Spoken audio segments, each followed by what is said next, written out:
સુરતના રાજપુર જેલમાં લાંચ લેતા કર્મચારી એસીબીના હાથે રંગે હાથ ઝડપાયો। કેદીઓને તેમના સગાવાળાઓ સાથે મુલાકાત કરાવવા માટે રૂપિયા 500 થી 2000 અને સિક્યોરિટી બેરેકમાં શિફ્ટ ન કરવા માટે રૂપિયા 10,000 થી 1 લાખ સુધીની લાંચ મંગાઈ।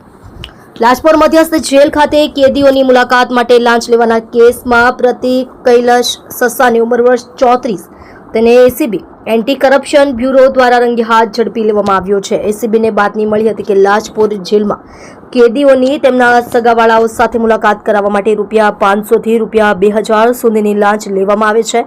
આ ઉપરાંત કેટલાક કેદીઓને હાઈ સિક્યોરિટી બેરેકમાં શિફ્ટ ન કરવા માટે રૂપિયા 10,000 થી 1 લાખ સુધીની લાંચની માંગણી થતી હોવાની માહિતી મળી હતી।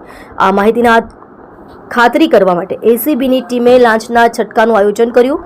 17/2/2025ના રોજ ડિકોય ઓપરેશન દરમિયાન લાજપોર જેલના મુલાકાત ખંડમાં આવેલા ટેલિફોન બૂથ નંબર 19 પર આરોપી પ્રતિક કૈલાશ સસાને ડિકોયના મિત્ર સાથે મુલાકાત કરાવવા બદલ રૂપિયા 1,000ની લાંચની માંગણી કરી રંગે હાથ ઝડપાયો। લાંચની રકમ સ્વીકારતાની સાથે જ એસીબી ટીમે આરોપીને પંચ સાક્ષીઓની હાજરીમાં રંગે હાથ ઝડપી લીધો હતો। આરોપી સામે લાંચનો ગુનો દાખલ કરી કાયદેસરની કાર્યવાહી શરૂ કરવામાં આવી છે। એસીબી દ્વારા વધુ તપાસ હાથ ધરવામાં આવી છે। આ કૌભાંડમાં અન્ય કોઈ પણ શખ્સ સંડોવાયેલા છે કે કેમ